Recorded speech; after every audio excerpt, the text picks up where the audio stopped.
So what's a 10-minute exercise to help us surface that early spark and turn it into one concrete change in a lesson this month for those that are teachers and want to help their students? Oh, yes, this is something very simple to do. It's just a movie.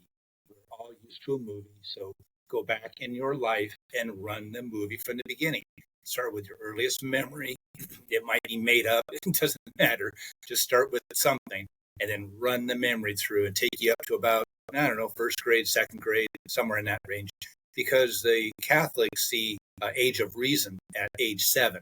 So before that, children really don't have the idea of consciousness in a sense. They're not aware of themselves. And so some develop earlier, some develop later, but right around the age of 7 is when you're expected to know the difference of right and wrong. So now you're expected to behave in a certain way and kind of let you go when you're doing that younger thing. So think back when you were free, you didn't have responsibilities, it was just fun, and you were a person that had a gift. And so I'm trying to find out what that gift was that was given to you by God. So you're supposed to share that with us. One thing I think is we don't owe you anything. You owe us everything. So from that point of view, you're here on this planet for a reason and a purpose. And what is that purpose? I don't know. Well, you don't know who you are. But if you have those names for your body name and a name for your mind and a name for your spirit, that's a big step forward. So and how do you do that? Again, just quietness, thinking it through.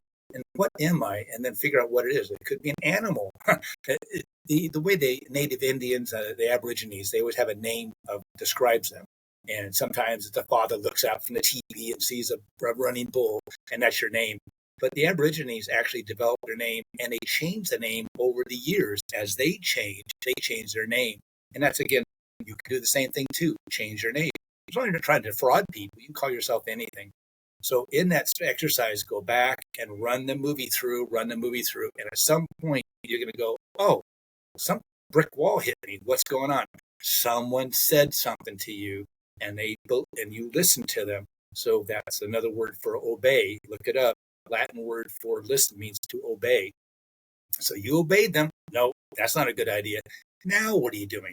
You're trying to get a job. You're going to go get an education to get a job.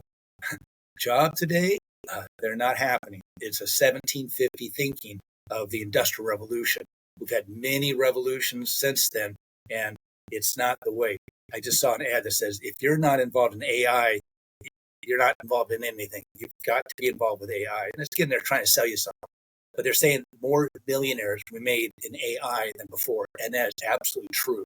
I'm not trying to say that you're be a millionaire, but biblically, we're supposed to be wealthy. And the reason why we're wealthy is we're helping other people. So you're not focused on the money. The love of money is the root of all evil, not the money. The money is the currency. It's what we put in banks. We hold the currency back with banks. We're supposed to direct this flow of energy to projects that we're here for. So you're here for a purpose. You're here for a reason. So think back. There was something you were excited about. Now you get to do it, because now I think we are in a free revolution.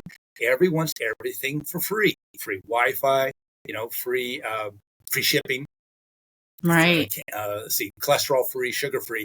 Everything is free. So there's a way that you can profit and you can be a millionaire and you can help millions and millions of people, helping their lives be better and to be compensated and live a very good life, so you can direct that flow of energy to other projects. So it is possible. So that's what I'd suggest to you. Take those minutes and think back and run that movie through. Run that movie through your life. Sorry about that. That's okay.